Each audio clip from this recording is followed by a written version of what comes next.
ជំរាបសួរចាស់ពុកម៉ែបងប្អូនទាំងអស់គ្នានៅថ្ងៃនេះនាងខ្ញុំនឹងមានប្រធានបទមួយយ៉ាងពិសេសសម្រាប់លើកជូនពុកម៉ែបងប្អូនទាំងអស់គ្នា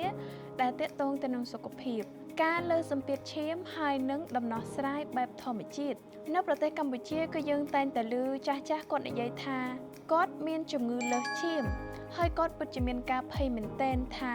តើធ្វើយ៉ាងម៉េចបានឈាមរបស់យើងស្រកទៅវិញប៉ុន្តែនេះមិនមែនគឺជាការលើសឈាមដែលយើងមានឈាមលើសកំណត់នោះទេគឺជំងឺមួយនេះទាក់ទងទៅនឹងដំណើរការនៃសម្ពាធឈាមជំងឺលើសសម្ពាធឈាមគឺជាស្ថានភាពមួយដែលសម្ពាធឈាមរបស់យើងឡើងខ្ពស់ខុសពីធម្មតាដែលអាចនាំបណ្ដាលឲ្យមានបញ្ហាធ្ងន់ធ្ងរខាងផ្នែកសុខភាពដូចជាជំងឺបេះដូងជំងឺដាច់សរសៃឈាមខួរក្បាលនិងជំងឺតម្រងនោមជំងឺនេះគឺកើតឡើងដោយសារតែការពិសាប្រៃការជក់បារីនិងពិសាស្រា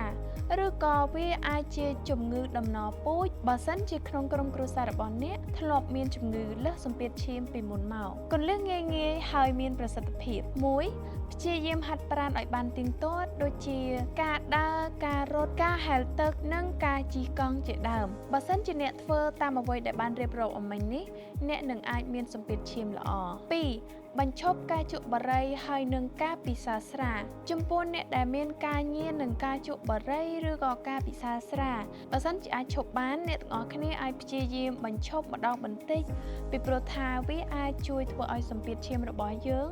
មានដំណើរការល្អម្ដងទៀតទី3បរិភោគចំណីអាហារណាដែលធ្វើឲ្យយើងមានសុខភាពល្អដូចជាការបរិភោគបន្លែផ្លែឈើស្រស់ដូចជាផ្លែបឺរសណ្តែកគ្រប់ប្រភេទហើយនិងផ្សិតទី4បញ្ឈប់ការប្រើប្រាស់ភេសជ្ជៈដែលមានជាតិកាហ្វេអ៊ីនបើសិនជាអ្នកគឺជាអ្នកចូលចិត្តវាផ្ទុយទៅវិញអ្នកអាចពិសាទឹកជំនួសរបស់អស់ទាំងនោះបានដោយការទទួលទានទឹកឲ្យបានគ្រប់គ្រាន់នៅក្នុងមួយថ្ងៃខ្ទឹមស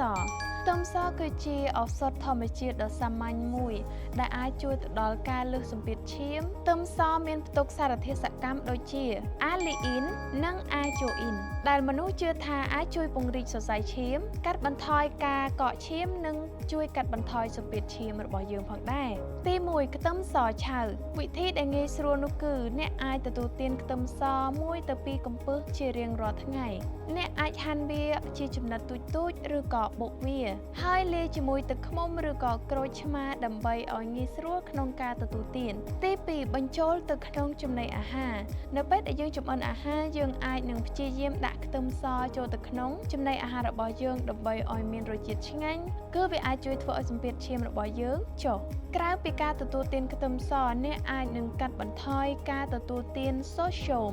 ដែលជាអំបិលហើយបង្កើនការទទួលទានបន្លែបៃតងនិងគ្រាប់ធនជាតិក៏ដូចជាការធ្វើលំហាត់ប្រាណនិងគ្រប់គ្រងភាពតានតឹងរបស់អ្នកដូច្នេះហើយនាងខ្ញុំសង្ឃឹមថាពុកម៉ែបងប្អូននឹងប្រើវិធីសាស្ត្របែបធម្មជាតិបែបសាមញ្ញដើម្បីព្យាបាលជំងឺលើសសម្ពាធឈាមរបស់ពុកម៉ែបងប្អូនទាំងអស់គ្នាតាមវិធីដែលបានរៀបរាប់នេះផងដែរនាងខ្ញុំសូមជូនពរឲ្យពុកម៉ែបងប្អូនទាំងអស់គ្នាមានសុខភាពល្អនាងខ្ញុំសូមអរគុណសូមព្រះប្រទានពរ